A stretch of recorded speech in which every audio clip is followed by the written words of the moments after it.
Got all the L's lined up here. Started them in 1972. It's their first combine to come out with electric over hydraulic switches. Along with the M2, or the M.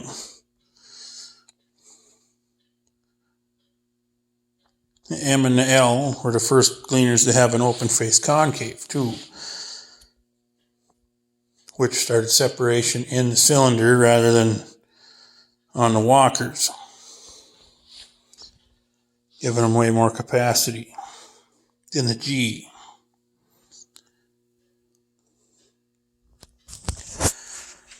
Up front,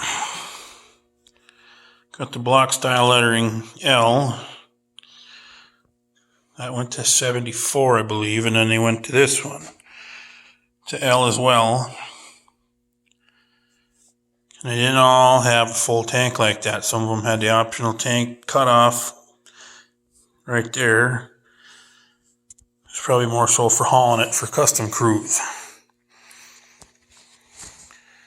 1977, they come out with the L2.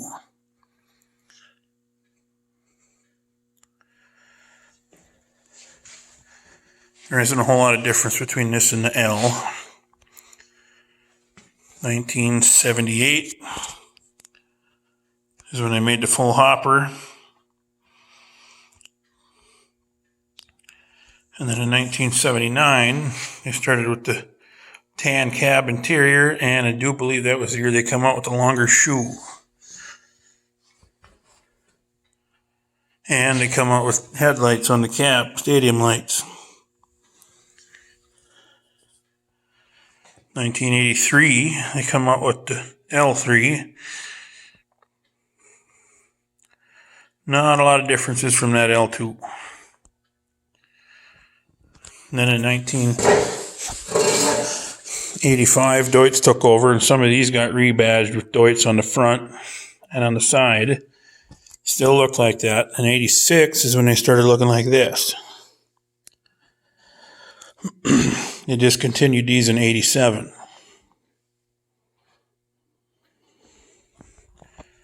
And then the almighty L4.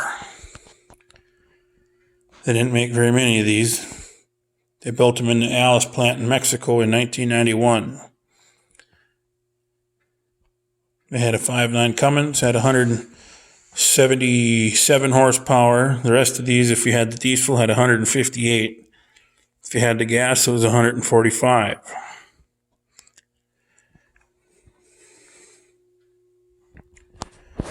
The L could handle an 8-row corn head, a 24-foot rigid, or up to a 22-foot flex head.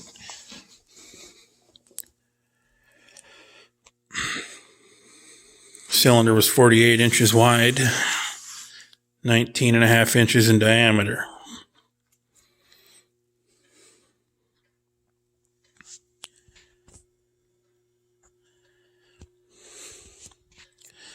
And those of you that may not know, them little holes there are made to hook to that tank auger. That auger floats on the pile when it fills up, and they automatically push those extensions open. And then the auger will just ride the pile. When you unload, it goes back down. Among the many things that these combines have, that's probably one of the coolest features I think they have.